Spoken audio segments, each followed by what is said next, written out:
captured me so much about him. Maybe we can talk about magic systems and stuff. I think a lot of people right now are hard pivoting into, because Brandon Sanderson's so popular, and I love Brandon Sanderson and all that too, but he's so much about the hard magic systems. But I think there's something about a character like Gandalf that, like, there's kind of that mystery of, like, how powerful is he? What can he actually do? Like, we don't totally know. He kind of does a little bit here, a little bit there, and then he does something really big, but, like, we don't even really know what he did.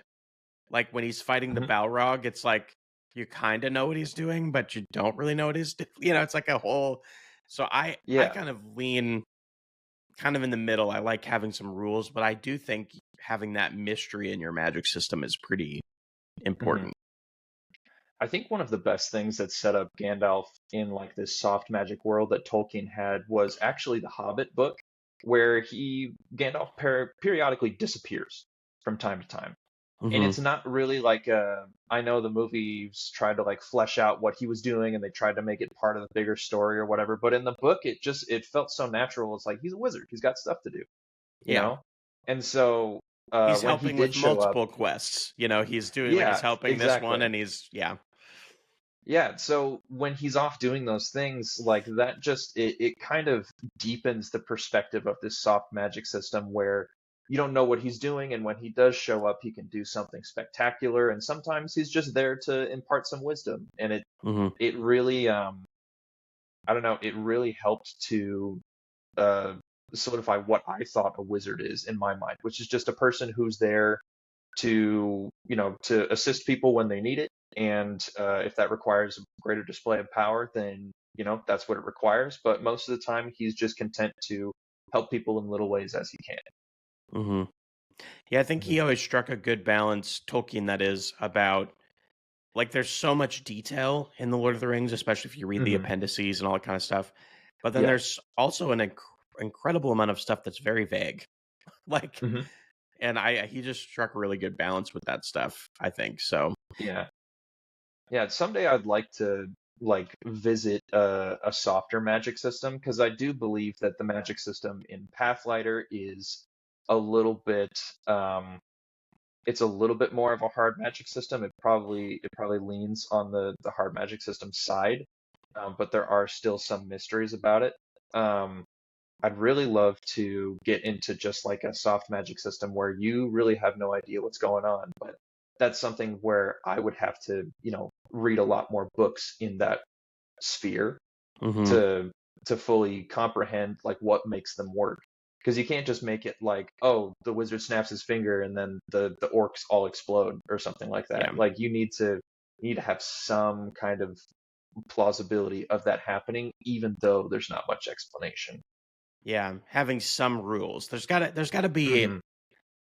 it maybe not even rules, but there's at least gotta be some reasons, or there's gotta be a little bit of a structure so that Hmm. you can put it somewhere. But, like, yeah, I agree with you with I again, I like being kind of in the middle of, there's Hmm. definitely some rules, but there's plenty of room to play with. Yeah. So as far as Pathfinder goes, how'd you kind of start coming up with some of that magic system and getting into the magic systems? For me, I feel like, are the hardest thing because they can Yeah. truly be anything. So how'd you kind Hmm. of work through that process? So with Pathfighter, I definitely wanted there to be a dangerous aspect of using the magic, even though, throughout the book our characters are supposed to become more adept at it. And so I took a lot of inspiration from stuff like Eragon and Fullmetal Alchemist Brotherhood, as well as stuff like Avatar: The Last Airbender, where you have this elemental and god-driven magic system, but it can really take a toll on you if you use it too recklessly. So, for example, the main character of this book, James, in front, he is a person who can wield fire, but if he uses it too recklessly or if he uses too much of it, then you can end up burning up from the inside. hmm So you essentially just like self-immolate if you use too much of your fire powers. And same thing goes for the other elements. So if you have the power to control lightning, then basically what happens is your arms are rendered useless, and you get all the kind of scarring that people do when they get struck by lightning.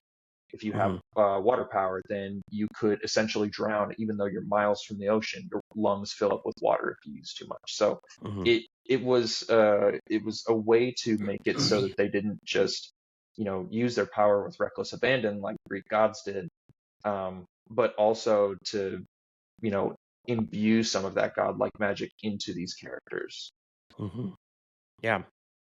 Yeah, I really like that. I like elemental magics a lot. I think that Hmm. I don't know. I mean, growing up like Avatar and stuff, it's just like, Yeah, yeah. and I will say that the magic system for my upcoming um, standalone novella, Performances of a Death Metal Bard, that magic system is quite a bit softer. Hmm. Without giving too much away, I think it relies a lot more on the type of magic system that Avatar: The Last Airbender does, where theirs seem to be much more tied to their physical ability and what they could do as martial artists. Hmm. And so I took some inspiration from that and put it into this death metal bard character. And so hopefully that kind of translates. Yeah. Is that novella a part of the Pathlighter stuff, or is that a totally separate? It's totally separate. It's actually based off of one of my favorite D&D characters that I ever played as. Mm. And so when the campaign ended, I didn't want his story to end, and I thought that there were some things with his backstory that, you start at the beginning of a campaign and then you realize, maybe that didn't work as well as I would have wanted it to. So it's including some things from that campaign, but um, it's also a lot of like new stuff that Hmm. for this character.